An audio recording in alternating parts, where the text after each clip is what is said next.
नमस्कार मित्रांनो, आपल्या सुंदर विचार या चॅनलवर सर्वांचे मनापासून स्वागत आहे. आपण अमृतवेल कादंबरीचे वाचन ऐकत आहात. तर आपण बघितले की नंदा वसुंधरेला भेटायला आली होती. चला तर मग आपण पुढचे वाचन सुरू करूया. पण या अगोदर आपण चॅनलवर जर नवीन असाल तर चॅनलला सबस्क्राईब करायला विसरू नका. आणि आपल्याला हे कादंबरी वाचन आवडत असेल तर नक्की व्हिडिओला लाईक करा आणि इतरांना शेअरही करा. कॉलेजात असताना वसुंधरेचे एकच स्वप्न होते. लोकप्रिय पार्श्वगायिका होऊन खूप खूप पैसे मिळवायचे. दररोज नवी उंची साडी नेसता येईल इतके पैसे मिळवायचे. अनेक चांगल्या गायकांची ती सही नक्कल करी. पण हे गाणं तुला नीट जमलं नाही अशी कुणी थट्टा केली की लगेच ती रडकुंडीला येई. अगदी जीव घ्यायला निघे. जहागीरदारीण बनलेली आणि मातृपद प्राप्त झालेली वसुंधरा त्या वसूपेक्षा भिन्न झाली असेल. पोक्तपणाने ती आपले स्वागत करील असे नंदाला वाटत होते. आपला या निराधार कल्पनेचे तिलाच हसू आले आता. एक नीटनेटकी उजळ रंगाची आणि हुशार दिसणारी नोकराणी याच वेळी तिथे आली. बहुधा ती वसुंधरेची खास दिमतीची दासी असावी. नंदा दारातच थबकून उभी आहे हे पाहताच ती मोठ्याने उद्गारली, "अगो बया!" त्या उद्गारासरशी वसुंधरा दचकली. तिने वळून पाहिले. दारात उभ्या असलेल्या नंदाला तिने चटकन ओळखले. झटकन उठून दाराकडे येत ती उद्गारली, "अगं नंदा, अशी परक्यासारखी दारात काय उभी राहिलीस? मी जहागीरदारी नसले तर ती या पार्वतीच्या दृष्टीनं. तुनी मी कॉलेजातल्या मैत्रिणी." दारातून पुढं आलेल्या नंदाचे दोन्ही हात धरून तिला आपल्याजवळ कोचावर बसवीत ती म्हणाली, "मला वसूच म्हणायचंस तू. मी तुला नंदाच म्हणणार. इथं अहो जाहोचं काही काम नाही. तू माझी कॅपिनियन म्हणून यायला तयार आहेस असं त्या दिवशी दासबाबूंनी फोनवरून सांगितलं ना, तेव्हा मला किती आनंद झालास म्हणून सांगू तुला. वाटलं उठावं आणि महालक्ष्मीला जाऊन तिच्या पाया पडून यावं. काय बोलावे हे नंदाला कळेना.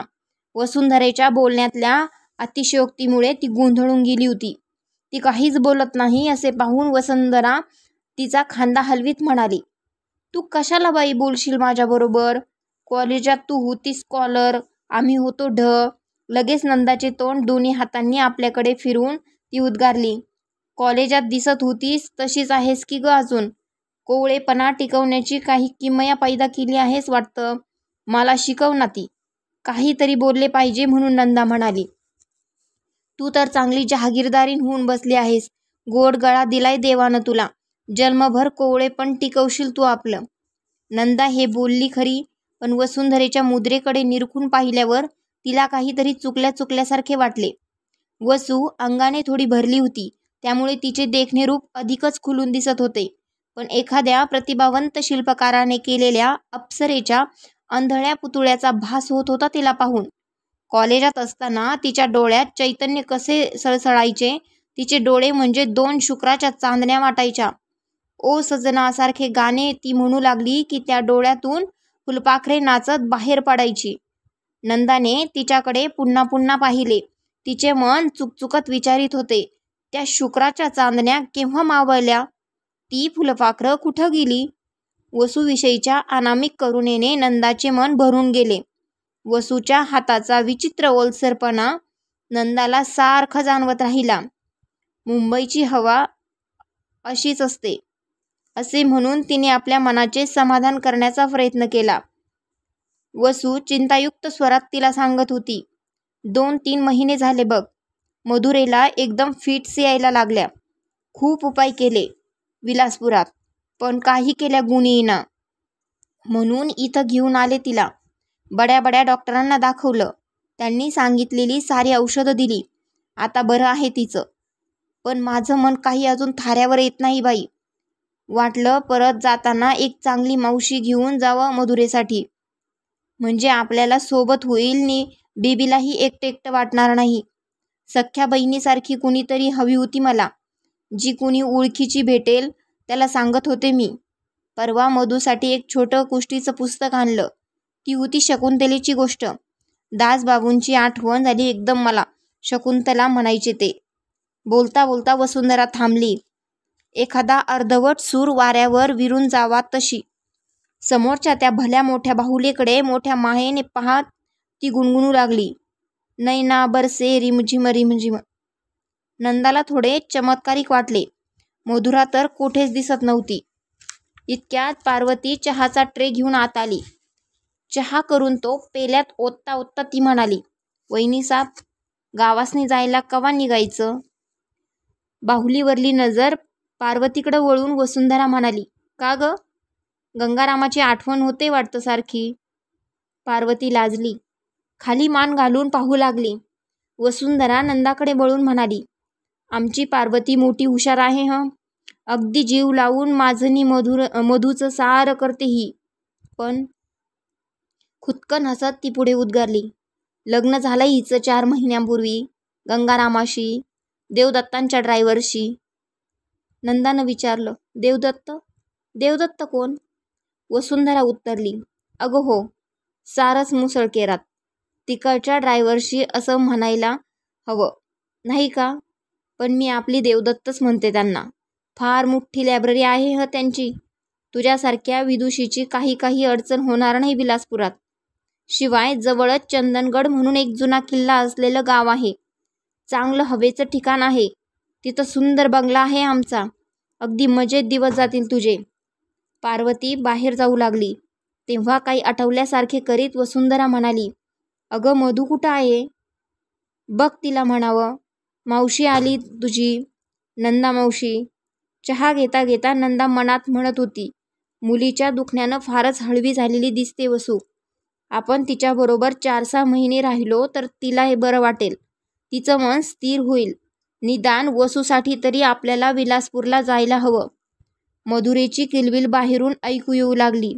तेव्हा वसुंधरा म्हणाली, नंदा, 4-6 दिवसात निघायचं हं आपण इथनं. बाकीची माणसं आगगाडीने येतील. तू, मी, मधू आणि पार्वती गाडीनं जाऊ. मम्मी मम्मी करीत मधुरा आत धावत आली. आज 5 वर्षांची ती गोड पोरगी पाहून नंदाला वात्सल्याचे भरते आले. तिला मिलिंदाची आठवण झाली. आईपाशी कोणीतरी बसले आहे हे लक्षात येताच मधुरा थबकली. नंदाकडे टक लावून ती पाहू लागली. मग तिने हळूच विचारले, मम्मी, हीच ना ग नवी मावशी? नंदाने उठून लाजऱ्या मधुरेला अलगद उचलले. तिला आपल्या मांडीवर बसवीत आणि तिची हनुवटी वर करीत ती म्हणाली, मला छान छान गोष्टी येतात ह. विस्फरलेल्या डोळ्यांनी तिच्याकडे पाहत मधुरेने विचारले, खरं? नंदाने मान डोलावली. मधुरेने उत्सुकतेने प्रश्न केला, मला गोष्ट सांगशील आत्ता? नंदाने पुन्हा मान डोलावली. मधुरा हळूच म्हणाली, राक्षसाशी नको हं सांगू, भय वाटतं त्याचं मला. राक्षस न म्हणता राक्षस हा शब्द तिने स्पष्ट उच्चारला त्याचे नंदाला मोठे कौतुक वाटले. ती हसत उत्तरली, छान छान गोष्टी सांगेनही मी तुला, पण त्यासाठी आधी एक पापा द्यायला हवा मला माझ्या भाचीनं. नंदा आता आपला पापा घेणार असे वाटून मधुरा झटकन तिच्या मांडीवरून दूर झाली. वसुंधरेच्या पुढ्यातल्या बाहुलीकडे आता कुठे तिचे लक्ष गेले. बाहुल्यांची राणी, बाहुल्यांची राणी म्हणून टाळ्या पिटीत ती उचलायला मधुरा धावली, पण वसुंधरेने ती पटकन उचलली. त्या बाहुलीला कुरवाळीत वसू म्हणाली, आत्ता नाही हात लावायचा हिला. 5 मिनिटात तिला अर्धमिली करून सोडशील तू. तुमच्या रक्तातच मोडतोड आहे ना, त्याला काय करायचं? बोलता बोलता ती उठली. कोपऱ्यातल्या सुंदर आरसा असलेल्या अलमारीवर तिने ती बाहुली ठेवून दिली. बाहुली न मिळाल्यामुळे मधुरा चिडली. तिचे ओठ थरथर कापू लागले. तिला चटकन जवळ घेऊन तिची समजावणी करीत नंदा म्हणाली, असं रागवायचं नाही बाई. आपण दुसरी मोठी बाहुली आणूया हं आता. तिच्या गोड बोलण्यानं आणि मायेच्या स्पर्शानं मधुरा सुखावली. तिच्या ओठांची थरथर थांबली. नंदाने वसुंधरेकडे पाहिले. मधुरेच्या हाताला लागू नये म्हणून अलमारीवर ठेवलेल्या बाहुलीकडे पाहत ती तशीच उभी होती. नंदाने पुन्हा निरखून पाहिले. वसुंधरा बाहुलीकडे पाहत होती. अलमारीच्या लंबवर्तुळाकार सुंदर आरशात पडलेले आपले मोहक प्रतिबिंब पाहण्यात ती गुंग होऊन गेली होती. घाटातले दृश्य पाहता पाहता नंदा हरकून गेली. जणू सुंदर स्वप्नांची जत्रा भरली होती तिथे. ती पाहून परिराज्यातून तर आपण प्रवास करीत नाही ना, असा संभ्रम तिच्या मनात निर्माण झाला. घाटातली वळणे गाडी सहजतेने घेत होती. कबुतराने ऐटीत मान मुरडून एकदा इकडे पाहावे, एकदा तिकडे पाहावे, तशी धुक्याच्या निळसर मच्छरदाणीत झोपी गेलेली वनश्री अजून जागी झाली नव्हती. तिच्या निद्रित लावण्याच्या अस्फुट दर्शनाने नंदा मंत्रमुग्ध होऊन गेली. आकाश दिसत नव्हते, पण बहुधा त्यात ढग रेंगाळत असावेत. पहाटे पडून गेलेल्या पावसाच्या सरीने सारी सृष्टी अभ्यंगस्नान केलेल्या सुवासिनीसारखी दिसत होती. सडा समार्जन करून फुलाफुलांची रांगोळी काढून आता ती देवपूजेला बसणार होती. त्याकरिता सूर्याचे निरांजन लावायला ती सिद्ध झाली होती. सूर्यबिंब क्षितिजावर आले. हा हा म्हणता त्याचा अंधुकपणा नाहीसा झाला. इतका वेळ नंदाला घरचा विसर पडला होता. नवे खेळणे मिळाले म्हणजे लहान मुलाला आईची सुद्धा आठवण होत नाही, तशी थोडीशी तिची स्थिती झाली होती. पण समोर सूर्यबिंब दिसताच तिला एकदम माईची, दादांची आणि मिलिंदाची आठवण झाली. तिला वाटले दादा चहा घेऊन वर्तमानपत्र वाचित बसले असतील, पण त्यांचे अर्धे लक्ष बातम्यात आणि अर्धे लक्ष आपल्या प्रवासाकडे असेल. माई चहाच्या वेळी आपली आठवण काढून हुरहुरली असेल आणि जागा झालेल्या मिलिंदाने मावशी कुठं आहे, मावशी कुठं आहे म्हणून भुणभुण सुरू केल्यावर त्याची समजूत घालता घालता तिची पुरे वाट झाली असेल. मागून मधुरेची तक्रार ऐकू आली. मी मावशीपाशी बसणार, मी मावशी हवी. नंदाने वळून पाहिले. वसुंधरा कोपऱ्यात डोळे मिटून पडली होती. पार्वतीच्या मांडीवर झोपलेली मधुरा जागी झाली होती. नंदाने तिला हळूच पुढे घेतले. मावशीच्या मांडीवर बसून मधुरा बाहेर पाहू लागली. झाडे पाठशिवणीचा खेळ खेळत पळत होती. मान वळवून ती म्हणाली, नंदा मावशी, आमच्या बागेतली झाडं कधी कधी पळत नाहीत, ही कशी मग पळतात अशी? प्रत्येक पिढीला बाळपणी पडणारा हा गहन प्रश्न ऐकून नंदा मनापासून हसली. मधुरेचे केस कुरवाळीत ती उत्तरली, झाडं पळत नाहीत बाळ, आपण पळतोय. मधुरा काही कमी वस्ताद नव्हती. ती चटकन म्हणाली, आपण कुठं पळतोय, आपण तर गाडीत बसलोय. आपण पळतो म्हणजे आपली गाडी पळते. चूक चूक. मधुरा टाळ्यापेटीत ओरडली. मग मिश्किलपणे नंदाकडे पाहत तिने विचारले, तू किती शिकली मावशी? MA झाली मी. MA? पण माझ्यासारखी मॉन्टेसरी कुठं झाली आहेस तू? झाडं कशी पळतात ते आमच्या गाण्यात सांगितलंय. शिशुवर्गातल्या बडबड गीताचा शास्त्राधार मधुरेने पुढे केलेला पाहून नंदाला मोठी गंमत वाटली. ती लटक्या गंभीरपणाने म्हणाली, ऐकू द्या तरी ते गाणं. मला MAला सुद्धा कोणी शिकवलं नाही ते. माना डोलवीत आणि हातवारे करीत मधुरा मग मुक्त कंठाने गाऊ लागली. गाडी चाले झुक झुक झुक, माकडा माकडा टुक टुक टुक, भुरभुरू पळती काही झाडे, पहा पर्यांचे हे वाडे. विलासपूरचे पहिले दर्शन आपल्याला दिवसा उजेडी होईल अशी नंदाची कल्पना होती. पण दुपारची विश्रांती घेऊन पुणे सोडताना वसुंधरा ड्रायव्हरला म्हणाली, महादेव, थेट विलासपूरला जायचं नाही हं. तो एक रस्ता फुटतो ना मध्ये, साताऱ्याच्या पुढं अंगारा घेतला होता बघ मुंबईला जाताना, त्या बोवाकडे जायचंय. त्याच्या पायावर बीबीला घालून मग पुढं जाऊ. महादेवानं मान हलवली. त्याचे चक्र फिरू लागले. मात्र त्या चक्रापेक्षाही अधिक वेगाने नंदाच्या विचारचक्राचे भ्रमण सुरू झाले. मुंबईतल्या बड्या बड्या डॉक्टरांना मधुरेची प्रकृती दाखवून वसुंधरा परत चालली आहे. मधुरेच्या येणाऱ्या फिट्स आणि त्यांच्या औषधाने थांबल्या आहेत. मग वसुंधरा या अंगारा दुपाऱ्यांच्या नादी का लागली आहे? मधुरेला ज्याच्या पायावर घालून पुढे जायचे होते तो मांत्रिक गावाजवळच्या टेकडीवरल्या भूतनाथाच्या देवळाकडे गेल्याचे कळाले. गाडी तिकडे वळली, पण टेकडीवर गाडी नेण्याजोगा रस्ता नव्हता. सारी खाली उतरली आणि पायी चालू लागली. टेकडी फार उंच नव्हती, मात्र तिच्यावर गर्द झाडी होती. महादेव त्या मांत्रिकाला शोधायला पुढे गेला. मधुरा नंदाचे बोट धरून लगबगीनं चालू लागली. पार्वती व तिच्या मागून वसुंधरा हळूहळू टेकडी चढू लागल्या. त्या गर्द झाडीत एक पाखरू उंच आवाजात शीळ घालीत होते. दूर गेलेल्या एखाद्या सोबत्याला साथ घालावी तशी. ती शीळ ऐकून मधुरा वेडावून गेली. मावशी, ते पाखरू मला दाखव असा तिने हट्ट धरला. नंदाही ती शीळ घालणारे अपरिचित पाखरू पाहायला उत्सुक झाली होती. सारा जन्म मुंबईत गेल्यामुळे पाखरांचे आवाज संध्या रंगा इतकेच विविध असतात याची कल्पना नव्हती तिला. मधुरेचा हात घट्ट धरून त्या दाट झाडीत डाव्या बाजूला ती शिरली. शी ज्या दिशेने येत होती तिकडे ती वळली. ते पाखरू कुठेतरी जवळपासच असावे, पण ते नक्की कुठे आहे ते कळेना. त्याला शोधून काढणे हा लपंडावापेक्षा अधिक आनंददायक खेळ होता. नंदा मधुरे इतकीच लहान झाली. ते पाखरू शोधून काढण्यासाठी उजवीकडे वळ, डावीकडे पहा असे करू लागली.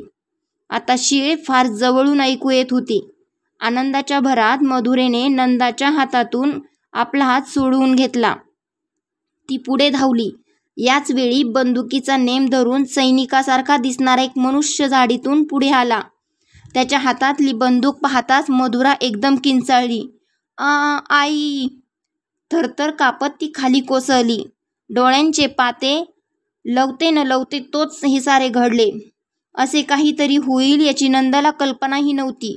आपला शिकारीचा छंद पुरा करायला टेकडीवर आलेल्या त्या मनुष्याला तरी ती कशी असणार. नंदा चटकन खाली बसली. मधुरेचे मस्तक मांडीवर घेऊन पदराने तिला वारा घालू लागली. मागून येणाऱ्या जहागीरदारीणबाईंना लवकर घेऊन यायला तिने त्या मनुष्याला सांगितले. मधुरा अधूनमधून डोळ्यांची विचित्र उघडझाप करीत होती. विलासपूरला पोहोचायच्या आत हे काय विघ्न उद्भवले असे मनात येऊन नंदा गोंधळून गेली. वसुंधरा आली. अंगारा देणारा भूतनाथाचा उपवासकही याच वेळी तेथे प्राप्त झाला. बराच वेळ छाछू करून आणि त्या टेकडीवरल्या साऱ्या भूताखेतांना धमक्या देऊन त्याने आपला मंतरलेला अंगारा मधुरेला लावला. पण मधुरा लवकर शुद्धीवर येण्याचे लक्षण दिसेना. मग महादेव खाली धावत गेला. पळतच गाडीतली औषधांची बॅग घेऊन आला. वसुंधरेने दिलेल्या एका औषधाचे थेंब नंदाने अळेबळे मधुरेच्या तोंडात घातले. 10-10 मिनिटांनी ती थोडे थोडे थेंब घालीत होती. जवळजवळ 2 घटकांनी मधुरा शुद्धीवर आली. थरथर कापत तिने विचारले, आजी कुठं आहे? लगेच तिने आपल्या चिमुकल्या हातांनी डोळे गप्पकन मिटून घेतले. ती रडव्या स्वरात म्हणाली, मारू नका, माझ्या आजीला मारू नका. आपल्याला अमृतवेल कादंबरीचे वाचन आवडत असेल तर चॅनलला नक्की सबस्क्राईब करा आणि व्हिडिओ आवडले असल्यास लाईक करायला विसरू नका आणि व्हिडिओ इतरांनाही शेअर करायला विसरू नका. व्हिडिओ पूर्ण बघितल्याबद्दल मनापासून धन्यवाद.